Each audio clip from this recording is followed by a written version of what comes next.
Hi, I'm Tony Russo, and this is In Case You Missed It from Kates-Boylston for the week ending Friday, February 6th, 2025. This episode is sponsored by Passages International. Looking for a way to honor your loved one while honoring the planet? Passages specializes in eco-friendly funeral products made from renewable, biodegradable caskets. Whether it's a stunning willow casket, a biodegradable urn for scattering, or their unique memorial keepsakes, Passages helps create meaningful goodbyes that tread lightly on the earth. Join the movement toward greener funerals. Visit passagesinternational.com and discover how you can celebrate a life while protecting the planet for generations to come. Link in the show notes. I've mentioned before that I record this in the evening before I release it at about 5 o'clock in the morning on Fridays.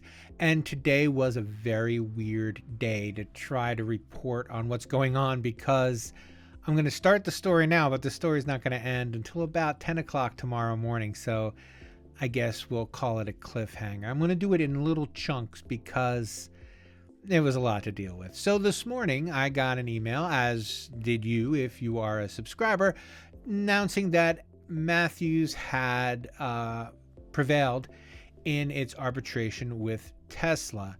If you're not familiar with the story, I'll bring it up to date real quick, but there'll be links in the show notes. So Tesla was suing Matthews over some technology that Matthews owned, or at least claimed it owned. And Tesla was saying that it was developed for them and that Matthews was trying to take it. That's an oversimplification, but it's not the point. When the announcement was made, when the suit was levied, Matthews came out immediately and said, this is just them trying to bully us out of our technology. We'll absolutely prevail on this. We're not even worried about it. And they repeated that throughout the various earning calls since the summer. Late spring, maybe early summer. It's been a long time that they've been talking about this arbitration.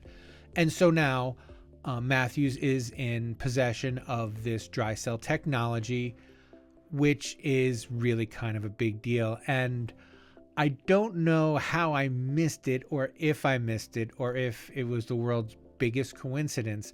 But this morning when they sent out their press release with the announcement on it, they also had a new logo, which was the regular Matthews logo, but over it, it said 175 because they're celebrating their 175th year in business. And through that 175, there was a lightning bolt. I don't know if that was a subtle indication that they're excited about what's going to be going on going forward. And I don't know if they're going to be successful. No, let me repeat that. I don't know if they're going to get out of it what they hope to get out of it, because there is this looming proxy fight.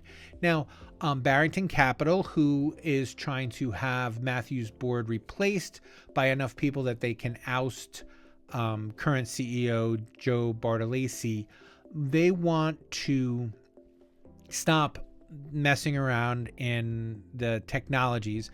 They want to kind of outsource. They want to keep the tech, but they want someone else to do all of the work on it. As far as I can tell from their own press releases that have been kind of denigrating this one piece of technology. The reason that this kind of became a central piece is because Matthews sold SGK in time for it not to be a huge factor in the proxy fight. But how can I put it? I'm going to just, again, briefly as possible, if you need a deep dive, if this is the first time you're hearing about this, there's plenty of coverage that we've provided. But I guess the best way to put it is that Matthews claims that it's been trying to get rid of SGK since 2019. Barington claims that buying it was a symptom of the board's not being in tune with what's best for the company, or not what's best for the shareholders, and what's best for the shareholders and what's best for the company. That's in, the philosophy of business. We're not going to touch that today. And what Barington had hoped was that SGK was sold earlier and for more. But the other accusation that they levied was that no one but Tesla could use this technology. And that is a question that we are going to find an answer to, I guess, relatively shortly, but not before February 20th. And so one of the really interesting announcements that also came out either early this week or late last week was that a proxy advisory company had come out in favor of Matthews. Now, I know that I spoke last week about a company coming in favor of Barington and saying that Matthews clear doesn't know what they're doing. This other bank, and if you give me a moment, I'm going to read the name, Gameco Asset Management Incorporated, which owns just a little bit more than 4%, 4.39% of the company, made an announcement that Matthews shared with everybody that says the board should get another year. Now, that's not the ringing endorsement that one would hope, but I think that the way that things have shaken out, they may end up having made the best argument. And the reason is because of luck or chance. Since the proxy fight was announced, Matthews, the company, has gotten two pretty good bounces. They sold SGK for a reasonable amount of money, and the deal is not going to close until the summer, but for all intents and purposes, they've sold SGK for a reasonable amount of money. And now this Tesla thing is no longer looming over their heads. Barrington's argument, though, still holds some weight if you follow it. And so what Barington says is this is a mess that Matthews dug itself into and luckily was able to dig itself out of. And they would argue, I believe, or are going to argue, I believe, I'm sure I'll get an email in the morning that says, good luck isn't, I'd rather be lucky than good, people say, but that's not how they like to invest their money. So I expect the argument over who should get to run Matthews to continue. Now that is just part one of the story. Part two of the story begins tomorrow morning at 9 a.m. or this morning at 9 a.m. if you're listening to it, February 7th. Friday, February 7th at 9 a.m. is when the second part of this story begins. Now, I've been following Matthews for 3 years, a little bit more, a little bit less, but right around 3 years. And one of the things that they do that always scares me is they put out their earnings the day before their earnings call. And I always think I missed the call, and I never do. And this morning, they didn't send out their earnings numbers, which I thought was odd. The reason that they didn't send it out was, first of all, they had another big announcement to make, I guess. But this evening, after the markets had closed, Matthews released its earning numbers, which, again, they usually release them before the market opens. And the earnings numbers weren't great. I don't think that anyone's going to be thrilled with them. Year over year, Matthews has done a lot worse. So compared to Q1 2024, I guess, they're down like $50 million. And they're going to talk about it at the earnings call, which is going to be, if you're listening to this before 9 a.m., you can jump over to the earnings call. There will be a link in the show notes, but they're going to explain what happened. And one wonders how much it's going to matter right ahead of this proxy fight. So you have, Matthew said that they're not revising their forecast for the year. So they think that these sales numbers are in line. Memorialization got clobbered, and again, we'll find out why in this week's FSI. So I guess as far as the Matthews earnings numbers, if you are a subscriber, I will be sending those earnings numbers to you and the explanation that Matthews has provided. I'll be sending that along probably tomorrow evening once the dust settles, because I'm sure that Barington will have several things to say about the events of the last 24 hours before tomorrow's over. So I'm sorry to give you a stay tuned. I'm sorry to make this a cliffhanger, but the good news is if you were a subscriber to FSI, you just got to wait a couple more hours and I will tell you the end of the story. Meanwhile, and if you're watching this in the future, I've already told the end of the story. So take a look at the show notes and you'll find a link to all of the relevant stories. Last week, I reported on the beginnings of what's going to be a scandal that plays out over time, having to do with the Heaven Bound Cremation Service in Maryland. And short recap, this is a company that has been in trouble a lot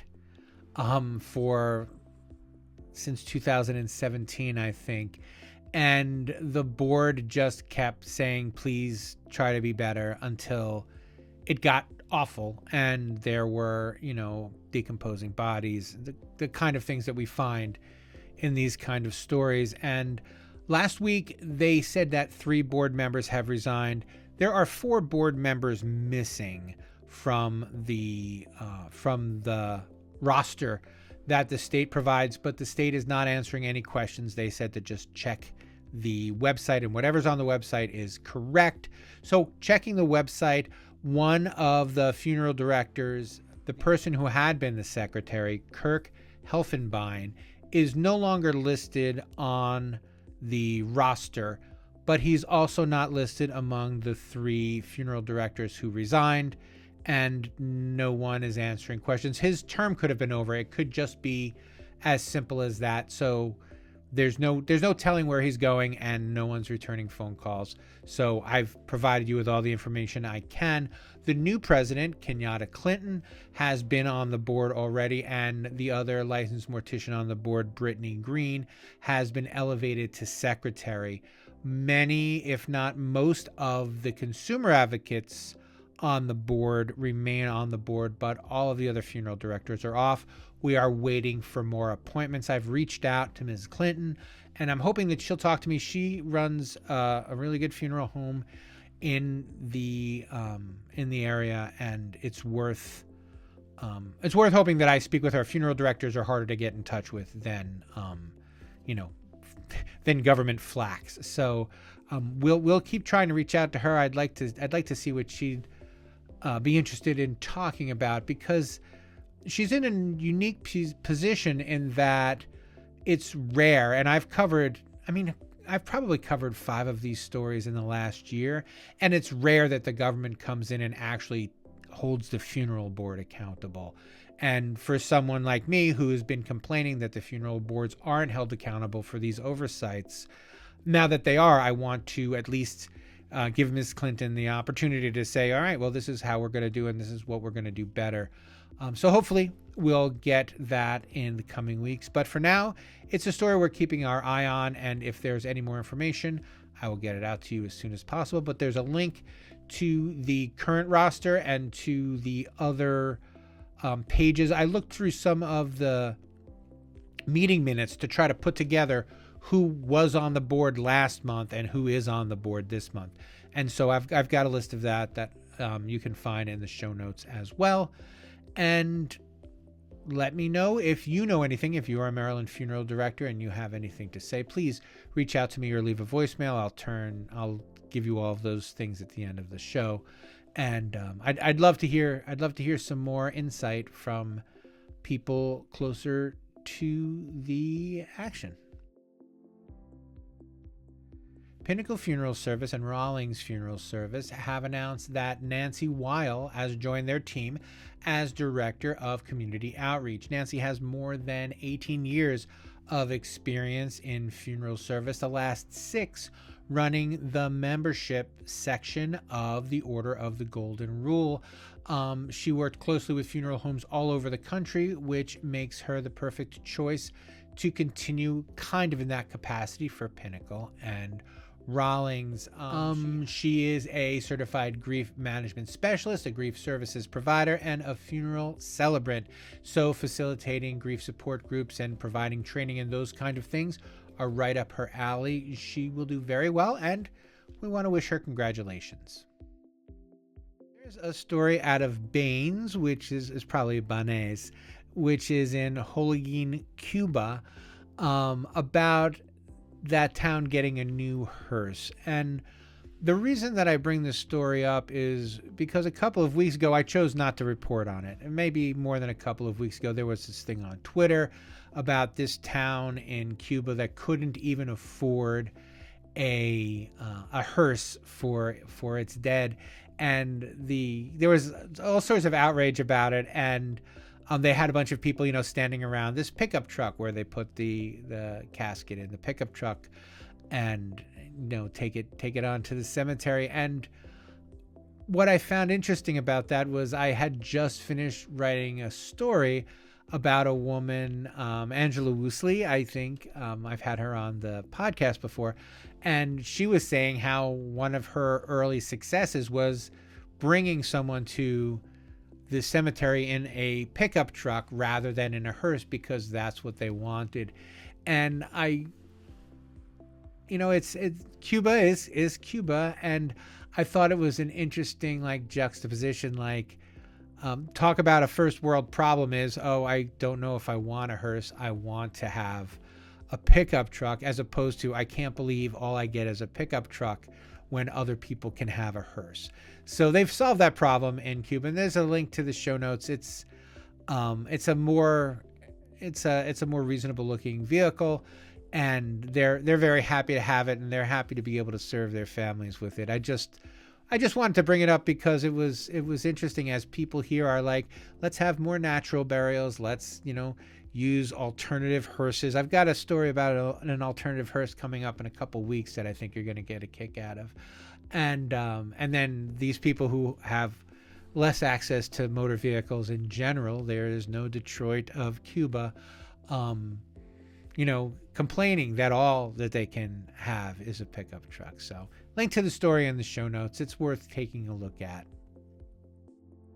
Shepherd Memorial Park in Hendersonville, North Carolina will be sold at auction on the courtroom steps for bad debt, according to the Hendersonville Lightning.